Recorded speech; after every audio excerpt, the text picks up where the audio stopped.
pecinta Balika Padu dimanapun kalian berada, semoga selalu diberikan kesehatan, rezeki yang melimpah, amin ya robbal alamin. Episode kali ini, saat itu mereka tertawa tentang Subadra karena setiap kebohongannya selalu terbongkar.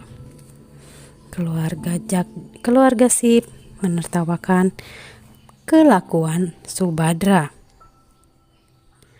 Lalu nenek melihat Anandi yang terbaring di kamarnya. Nenek berusaha membangunkannya, lalu Anandi terbangun sambil tersenyum dan tak jelas. "Hai Nek," ujar Anandi. Nenek kaget melihat sikap Anandi yang tak biasa. "Apa yang terjadi padamu, Nak?" "Hari ini aku bahagia sekali, Nek." Ia pun meletakkan kedua tangannya di pundak nenek. Ia mengatakan, "Nenek terlihat sangat cantik sekali hari ini."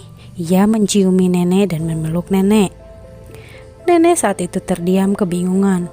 Pasti ada yang terjadi pada Anandi. Tak seperti biasanya ia seperti ini, ujar nenek. Lalu Sanci bercerita pada ibu dan bibinya kalau sekarang ia sudah mulai bekerja. "Untuk apa kau bekerja? Seharusnya kau diam saja di rumah mengurus rumah tangga saja. Biarkan Pipek yang bekerja," ujar Subadra. Minu dan Ira saling menatap. Lalu Subadra pun merubah sikapnya. "Ya, itu terserah padamu saja, Sanci. Jika itu terbaik untukmu, lakukan saja."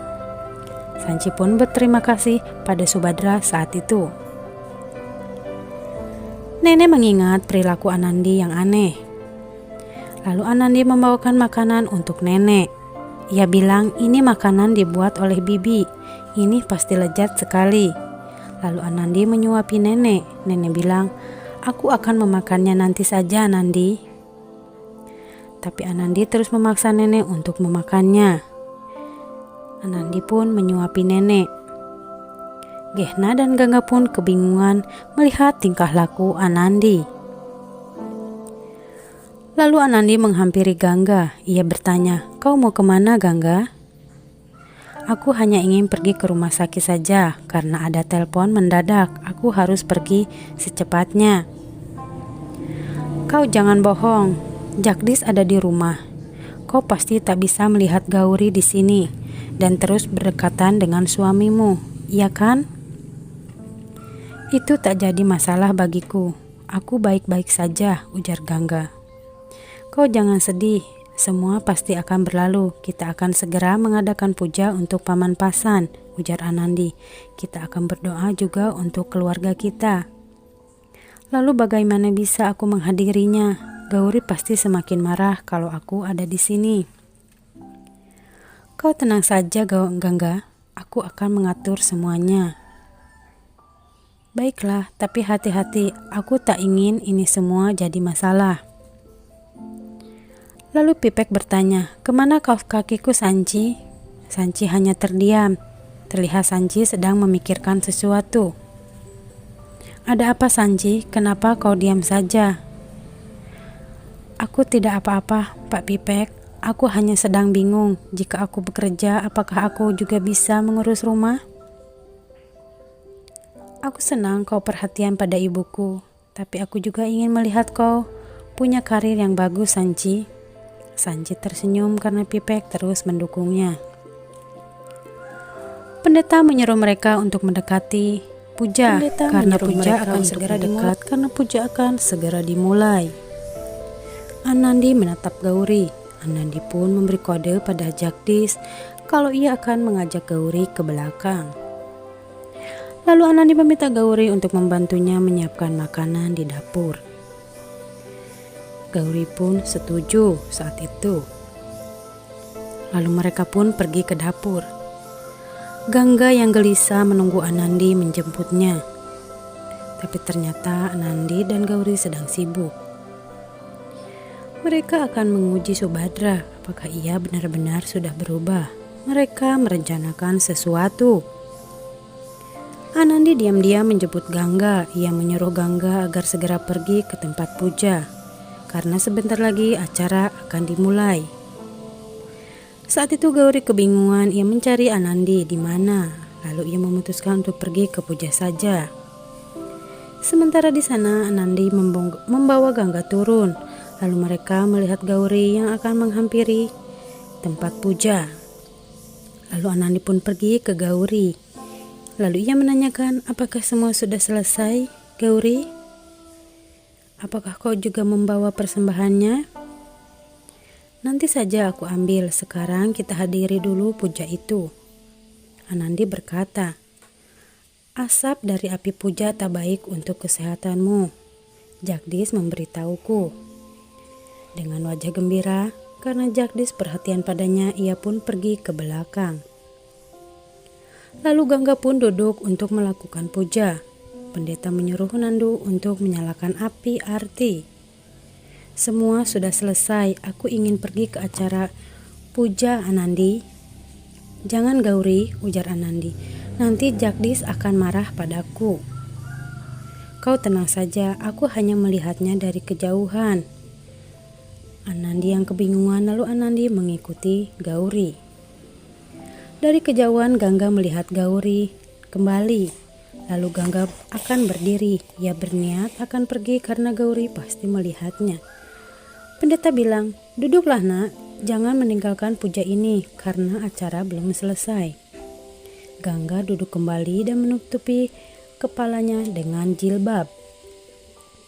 Lalu Gauri dan Anandi datang. Mereka diminta untuk berdiri. Lalu Nandu memberikan arti pada semua orang. Gauri datang dan Anandi kembali. Mereka pun berpapasan. Jagdish melihat Gangga. Gangga tegang dan menutup kepalanya. Aku melihatmu seperti pencuri di rumah sendiri yang menyembunyikan kebenaran. Aku akan mengungkapkan yang sebenarnya, Gangga. Gangga mengingatkan akan janjinya yang akan merawat Gauri hingga sembuh. Anandi sedang memakan ladu.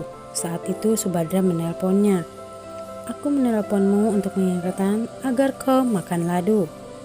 Tapi saat ia akan memakan ladunya, Gena datang. Ia meminta bantuan pada Anandi. Karena di dapur gasnya tak menyala. Mereka pun pergi ke dapur. Hari itu Sip akan mengantar Amol ke sekolah. Amol tertawa karena pasti Sip tak bisa menyiapkan semua kebutuhan sekolahnya. Sip pun tertawa karena ia selalu melakukan kesalahan. Rahasiakan ini dari ibumu, ujar Sip. Baiklah ayah, tapi ayah berjanji akan membelikan burger untukku.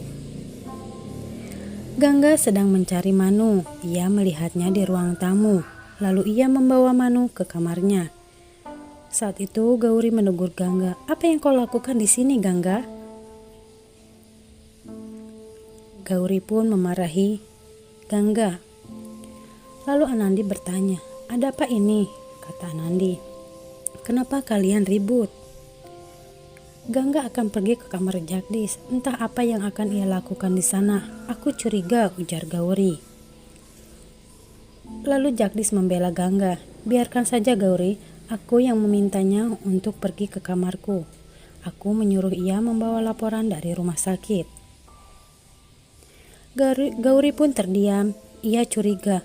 Lalu mana laporannya? Aku ingin melihatnya, Gangga. Gangga terdiam kebingungan. Lalu ia menjawab, laporan itu tertinggal di rumah sakit. Maafkan aku, Pak Dokter.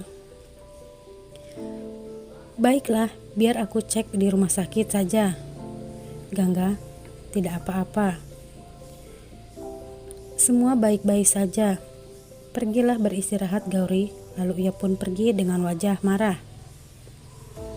Tidakkah ada jalan lain, Jagdish, agar Gauri tidak selalu mencurigai Gangga setiap hari? Gangga mungkin tak bicara apa-apa, tapi pasti ia sakit hati. Lakukan sesuatu, Jagdish. Aku kasihan melihat Gangga, ujar Anandi. Saat itu Gauri mendengar pembicaraan mereka. Aku tak mengerti apa yang diucapkan Anandi, ujar Gauri. Ada apa ini sebenarnya? Terima kasih telah menyaksikan sinopsis ini. Nantikan episode-episode berikutnya.